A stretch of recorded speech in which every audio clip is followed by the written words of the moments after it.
This Argos support video will demonstrate how to remove, clean and refit your vacuum cleaner's filter to ensure your product runs efficiently.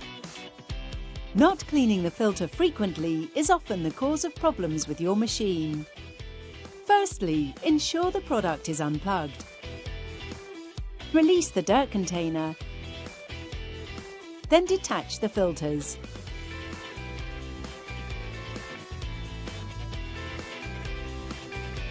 Tap the filters over a bin to remove any dirt or debris.